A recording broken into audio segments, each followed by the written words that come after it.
معزز سامعین، حاضرین، علماء کرام، وارثان منبر و محراب، اصحاب عقل و بینش، منتظم محفل حافظ محمد رضا المصطفیٰ جلالی اور دیگر سٹیج پر جلوہ گر قابل قدر شخصیات، آج کی یہ بابرکت اور روح پرور تقریب سعید سیمائی دروس فقہ و تصوف کے سلسلہ کی ایک کڑی ہے۔ ماہ شعبان المعظم کی مناسبت سے اس موقع پر جماعت جلالیہ صدوال اور پیر بھائیوں نے قبلہ والد گرامی قیوم زمان استاذ العلماء حضرت ثانی صاحب رحمۃ اللہ علیہ فداہ روحی و جسدی کے ذکر اقدس کی محفل پاک سجائی۔ آپ نے علماء کرام سے حضرت کی سیرت کے احوال اور خلق کے گوشے اور دینی خدمات کے مختلف پہلو سماعت فرمائے۔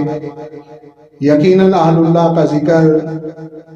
ہمارے دلوں کو قوی کرتا ہے اور دین محمدی پر عمل کرنے کا جذبہ عطا کرتا ہے۔ اس لیے کہ خواجہ خواجگاں حضرت خواجہ ابو الحسن خرقانی رحمہ اللہ نے ارشاد فرمایا کہ اہل اللہ کا ذکر جند من جنود اللہ ہے، اللہ کے لشکروں میں سے ایک لشکر ہے۔ جس طرح لشکر اسلامی اہل ایمان کے دلوں کو تقویت دیتا ہے، اسی طرح اولیاء کاملین کا تذکرہ ہمیں قوی کرتا ہے اور مضبوط کرتا ہے۔ مولانا روم مست بادہ قیوم رحمہ اللہ نے مثنوی شریف کے اندر اسی حقیقت کو آشکارا فرمایا، ذکر بینا تازہ ایمانش کند، قصہ آن جلوہ بر جانش کند، کہ مشائخ اولیاء کاملین کا ذکر وہ ایمان کو تازگی عطا کرتا ہے اور روح کو بالندگی عطا فرماتا ہے۔ یقیناً ایسی مجالس حضور سید عالم صلی اللہ علیہ وسلم کے فرمان کے مطابق ان پر اللہ رب العزت کی رحمتوں کی برسات ہوتی ہے، اور ہم جیسے سیاحکاروں اور گناہ گاروں کی سیئات کا یہ کفارہ بنتی ہے مجالس اور یہ محافل جن کے اندر صالحین کا ذکر مبارک ہوتا ہے۔ جماعت جلالیہ صدوال کا انتہائی یہ مستحسن قدم ہے کہ حضرت ثانی صاحب رحمہ اللہ کے یوم وصال 29 شعبان المعظم کی مناسبت سے اس تقریب کو سجایا۔ دیگر شہروں کے اندر بھی پیر بھائی اس کا انتظام کر رہے ہیں۔ اللہ رب العزت مشائخ بکی شریف رحمۃ اللہ علیہما کی توجہات سے سب منتظمین کو، حاضرین کو مالا مال فرمائے۔ معزز سامعین، یہ جہان نسبتوں کا ہے اور انسان تعلقات کی بنیاد پر نسبتوں کی پہچان پر پہچانا جاتا ہے۔ جتنی بڑی نسبت ہو اتنی بڑی تعظیم ہوتی ہے، جتنی بڑی نسبت ہو اتنی بڑی شناخت ہوتی ہے، اتنا بڑا تعلق ہوتا ہے۔ سارے مہینے اللہ رب العزت نے تخلیق فرمائے، سارے دن اور راتیں اللہ رب العزت نے تخلیق فرمائیں، مگر شعبان المعظم وہ مہینہ ہے جسے میرے آقا کریم صلی اللہ علیہ وسلم نے اپنا مہینہ قرار دیا۔ دیکھیں، سارے دن اپنی شان رکھتے ہیں اور سارے مہینے اپنا مقام رکھتے ہیں، مگر اس مہینے کا کیا مرتبہ ہوگا جو مصطفیٰ کریم صلی اللہ علیہ وسلم کا مہینہ ہو۔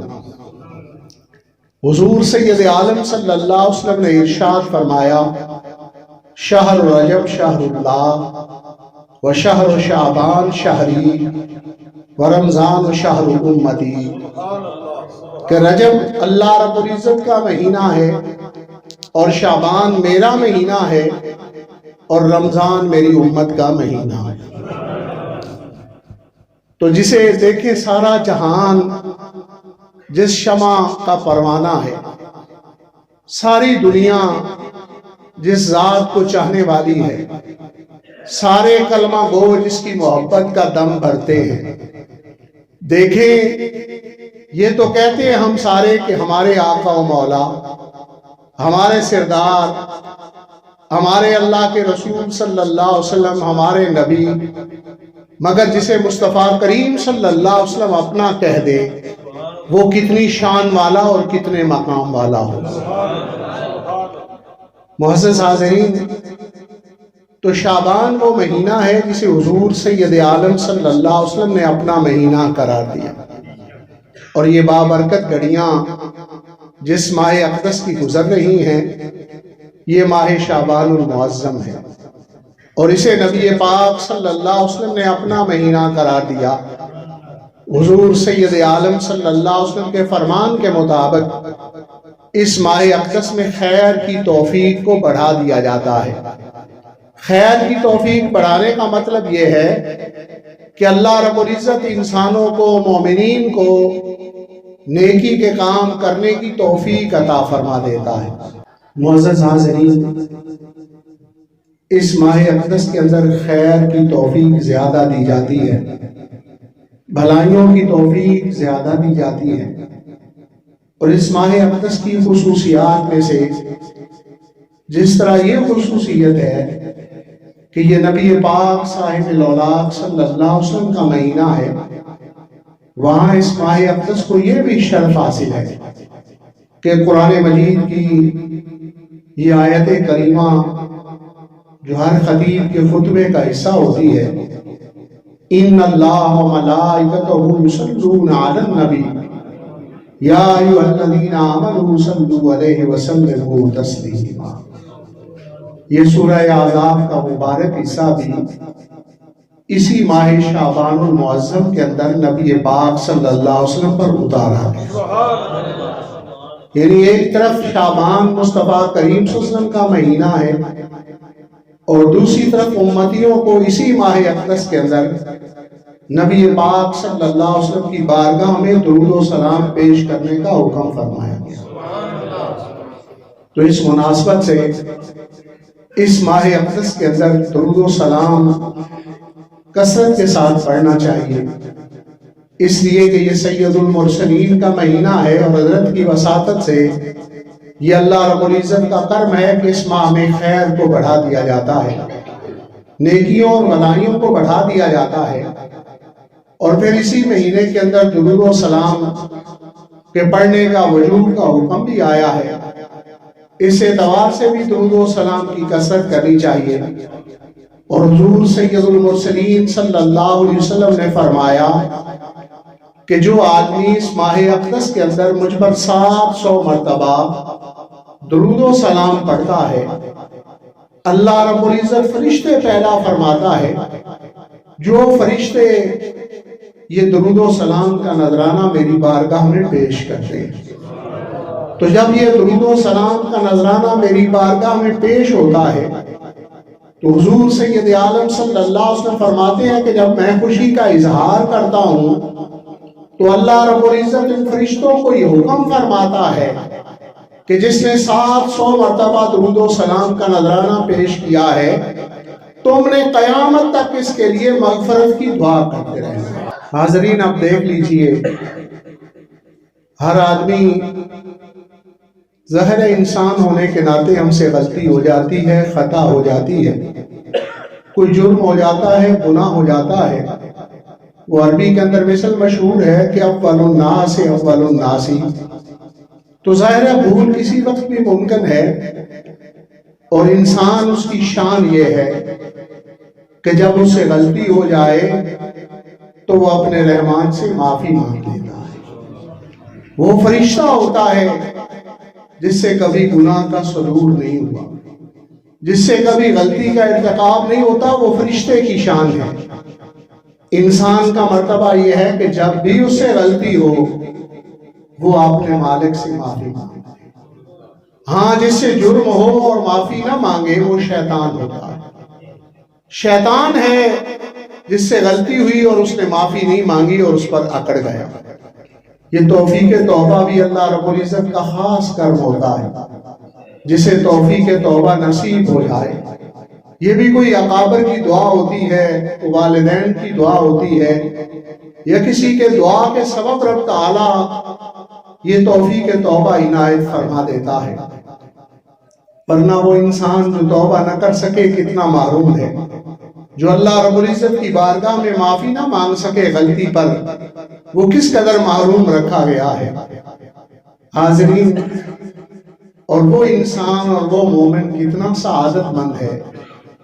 کہ جو اللہ رب العزت کی بارگاہ میں خود تو مانگتا ہی ہوگا بخشش کی دعا، مگر اس کے لیے فرشتے بخشش کی دعا مانگے، اور پھر ایک دن نہیں، 2 دن نہیں، قیامت تک ان کی ڈیوٹی لگ جاتی ہے کہ جس نے نبی پاک صلی اللہ علیہ وسلم کی بارگاہ میں ماہ شعبان المعظم میں 700 مرتبہ درود و سلام کا نذرانہ پیش کیا، تم نے اس کے لیے دعائیں بخشش کرتے رہنا۔ دیکھیں، صالحین کی دعا ان دعاؤں میں شامل ہونا چاہیے، نیکوکاروں کی دعاؤں میں شامل ہونا چاہیے، جن کی دعائیں اللہ رب العزت کی بارگاہ میں رد نہیں ہوتی، ان دعاؤں کے اندر شامل ہونے کی کوشش کرنی چاہیے۔ دیکھیں، ہم حضور سید المرسلین صلی اللہ علیہ وسلم کی بارگاہ میں اپنے لیے جا کے یہ عرض تو شاید ہر ایک نہ کر سکے کہ حضور میرے لیے بخشش کی دعا فرما، اس لیے کہ جو ظاہری حیات میں حاضر ہوتے تھے وہ تو بڑے نصیب و مقدر والے، ہاں جنہیں روزہ شریف پر بھی حاضری نصیب ہو جائے وہ بھی بڑی شان والے، مگر کتنے مومن ہیں جن کی آنکھیں ترستی رہتی ہیں کہ گنبد خضرا کا نظارہ ہو جائے، کتنے اہل ایمان ہیں جو اپنے دلوں میں چاہت لے کے قبروں میں چلے جاتے ہیں، تو نبی پاک صلی اللہ علیہ وسلم سے بخشش کی دعا جا کے نہیں کروا سکتے، روزہ اطہر پر حاضر نہیں ہو سکتے، مگر اس کا ذریعہ تو ہے کہ جس عمل کے سبب سے حضور بخشش کی دعا مانگے وہ عمل کر لیا کرو۔ جس طرح پہلے میں نے عرض کیا ہے کہ جو درود و سلام کا نذرانہ 700 مرتبہ ماہ شعبان میں آقا کریم صلی اللہ علیہ وسلم کی بارگاہ میں پیش کر لے، قیامت تک فرشتے اس کے لیے دعا کرتے رہتے ہیں۔ اسی طرح کچھ دعائیں حضور سید المرسلین صلی اللہ علیہ وسلم نے معین نہیں فرمائیں، بلکہ ایک جماعت کے لیے فرمائیں، ایک نیکی کا کام کرنے والے کے لیے فرمائیں۔ حضور سید المرسلین صلی اللہ علیہ وسلم نے فرمایا، اللہم ارشد الائمۃ واغفر المعذرین، یا الہ العالمین میری امت کے اماموں کو ہدایت عطا فرما اور میری آذان دینے والوں کی بخشش فرما۔ تو اب دیکھیں، ہم جا کے تو بخشش کی دعا نہیں کرا سکے، مگر اگر آذان اس نیت سے سیکھ لیں اور آذان مسجد شریف میں کہنے کا شوق اپنے آپ کو پیدا کر لیں کہ ہم نے امت محمدیہ کا مؤذن بننا ہے، اس لیے کہ امت محمدیہ کے مؤذنین کے لیے حضور سید المرسلین نے بخشش کی دعا فرمائی۔ تو جب ہم آذان دینے والوں میں شامل ہو جائیں گے تو ہم بھی اس دعا کے مستحق ہو جائیں گے۔ جن ہاتھوں کو اٹھایا جائے تو وہ خالی نہیں لوٹتے، جن دعاؤں کو رد نہیں کیا جاتا، اجابت ہی اجابت ہے اور قبولیت ہی قبولیت ہے۔ گویا اس طرح سمجھ لیں کہ اللہ کی رضا کے لیے جب انسان آذان کے کلمات کہہ لیتا ہے تو اس کی بخشش یقیناً ہو جاتی ہے۔ اسی طرح حضور سید عالم صلی اللہ علیہ وسلم نے دعا فرمائی، اللہم اغفر للمحلقین، آپ کی بارگاہ میں عرض کیا گیا حضور قصر والوں کے لیے بھی دعا فرمائیں۔ آپ نے دوسری مرتبہ فرمایا اللہم اغفر للمحلقین، پھر عرض کیا گیا کہ قصر کروانے والوں کے لیے بھی دعا فرمائیں۔ تو حضور سید عالم صلی اللہ علیہ وسلم نے تیسری مرتبہ بھی حلق کروانے والوں کے لیے دعا فرمائی، چوتھی مرتبہ قصر والوں کے لیے بخشش کی دعا فرمائی۔ تو اس اعتبار سے عمرے کی سعادت کے بعد جب اس سعادت کے پورا کرتے ہوئے ہم حلق کرواتے ہیں، یا حج شریف کی سعادت کو حاصل کرتے ہوئے ہم حلق کرواتے ہیں، صفا اور مروہ کی سعی کے بعد تو اس صورت کے اندر نبی پاک صلی اللہ علیہ وسلم کی بخشش کی دعا کے ہم بھی حقدار بن جاتے ہیں۔ تو اس طرح یہ اعمال ہیں جو صالحین کی دعاؤں کا حصہ بننے کے لیے، نیکوکاروں کی دعاؤں کا حصہ بننے کے لیے،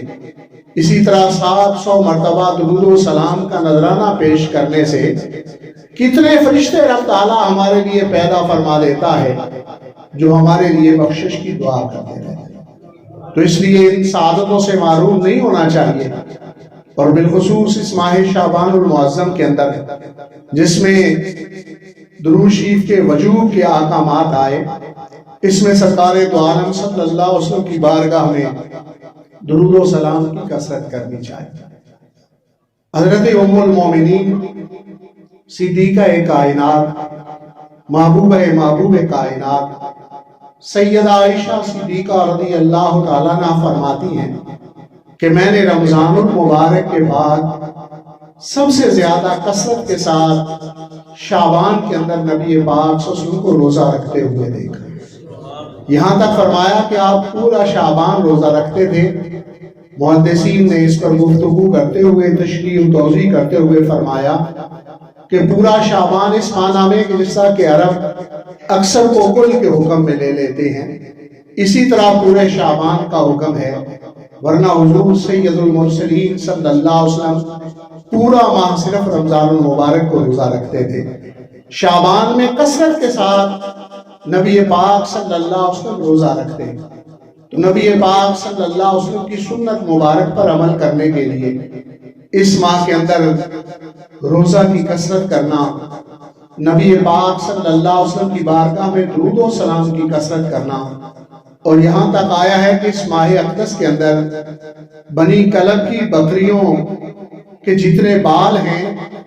ان بالوں کے برابر اہل ایمان کی بخشش کی جاتی ہے۔ تو اس اعتبار سے اس ماہ اقدس میں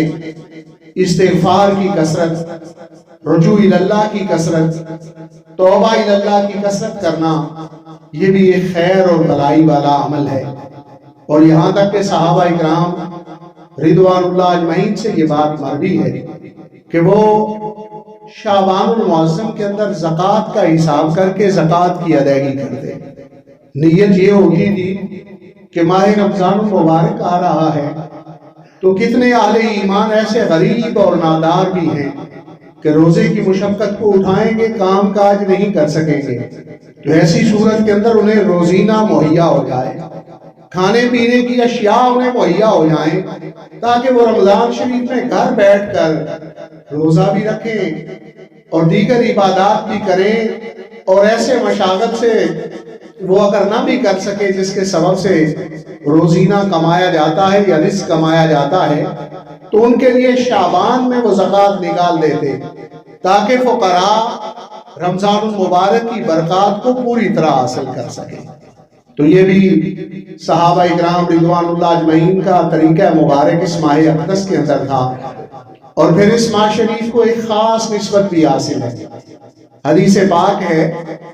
کہ اس ماہ اقدس نے اللہ رب العزت کی بارگاہ میں عرض کیا، یا الہ العالمین، تو نے مجھے دو بڑے عظمت والے مہینوں کے درمیان رکھا ہے، ایک رجب المرجب اور دوسرا رمضان المبارک، تو میرے اندر کیا رکھا ہے؟ ما جعلت لی، میرے حصے میں کیا ہے؟ وہ تو ہیں عظمتوں والے اور برکتوں والے، اور ان کے میں درمیان ہوں۔ تو فرمایا گیا فیہ قراءۃ القرآن، اس کے اندر قرآن مجید کی قراءت ہے، اور وہ ظاہر کثرت کے ساتھ تلاوت صحابہ اکرام رضوان اللہ اجمعین کا بھی معمول تھا، تابعین تبع تابعین کا بھی معمول تھا،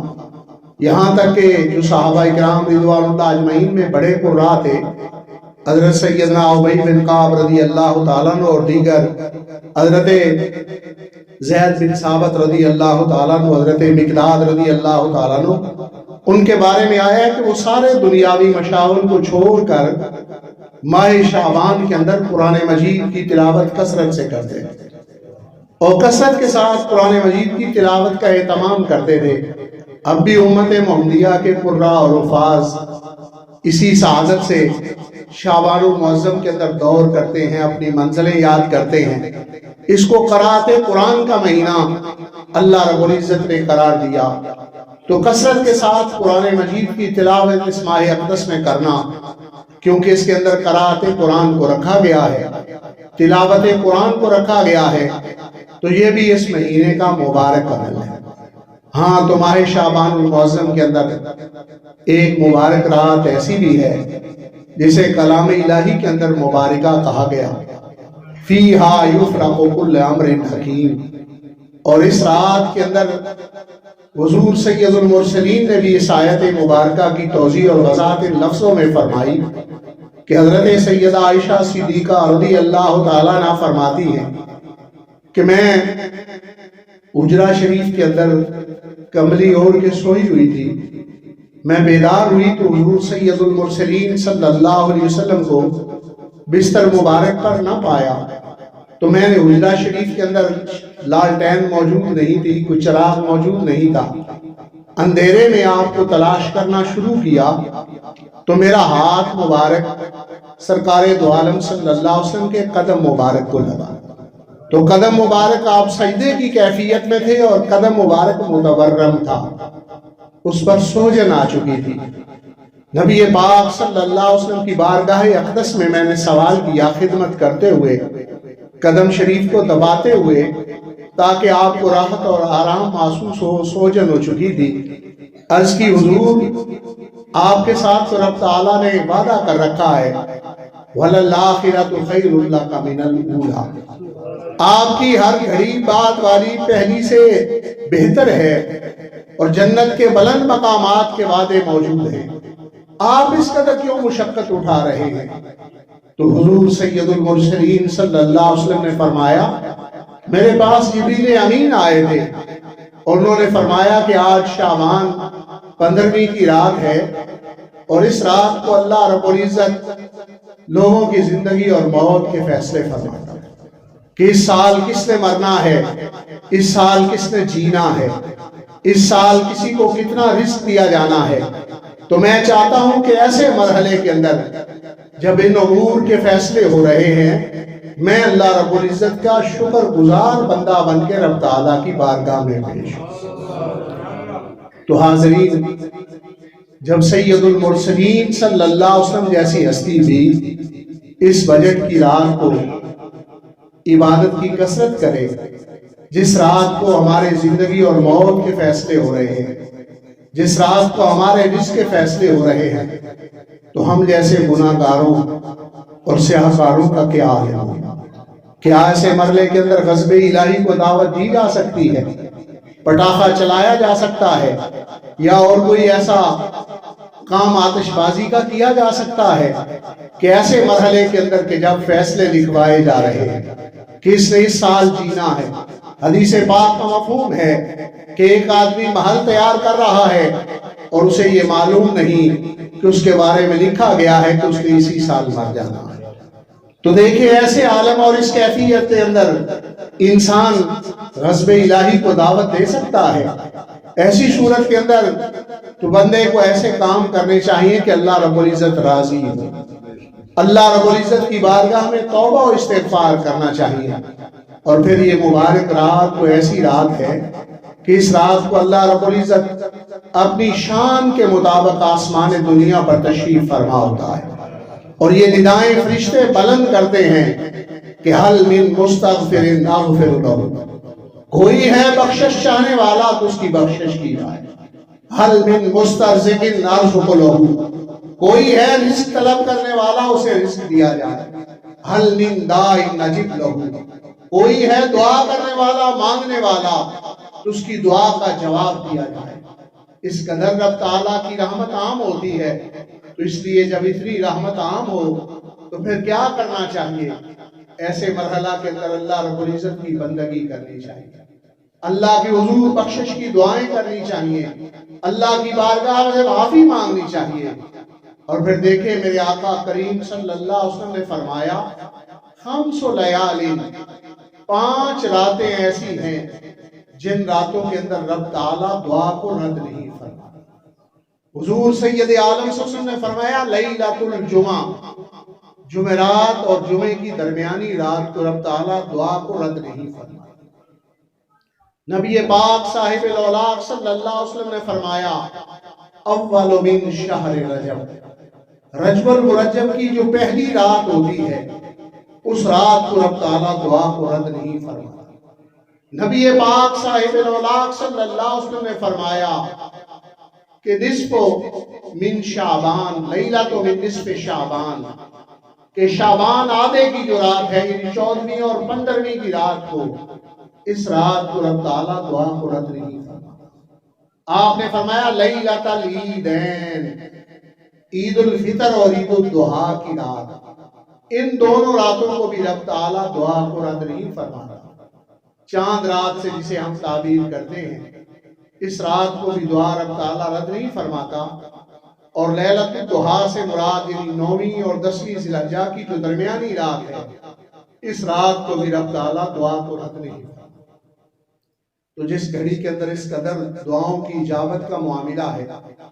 تو بندے کو غفلت میں نہیں وہ رات گزارنی چاہیے، بے دہانی اور بے توجہی میں نہیں گزارنی چاہیے۔ ہاں سب کچھ مانگنا چاہیے جو دنیا کے لیے اور آخرت کے لیے بہتر ہے، مگر ان دعاؤں میں یہ دعا کہ مالک میری توبہ کو قبول فرما دے، میری بخشش فرما دے، اس لیے کہ انسان یقیناً خطا کا پتلا ہے، اسے کبھی بھی غلطی ہو جاتی ہے۔ تو اس لیے جب دعاؤں کی اجابت ہو رہی ہے تو ان دعاؤں کے اندر یہ دعا ضرور شامل ہونی چاہیے کہ رب تعالیٰ میری بخشش فرما دے، میری توبہ کو قبول فرما لے، آئندہ کے لیے مجھے توفیق خیر عطا فرما دے۔ معزز سامعین، تو اس اعتبار سے پھر آپ ماہ شعبان المعظم کا اگر اختصار کے ساتھ محاکمہ کریں کہ اس میں کیا کرنا چاہیے، نبی پاک صلی اللہ علیہ وسلم کی بارگاہ میں درود و سلام پڑھنا چاہیے، توبہ و استغفار کرنی چاہیے،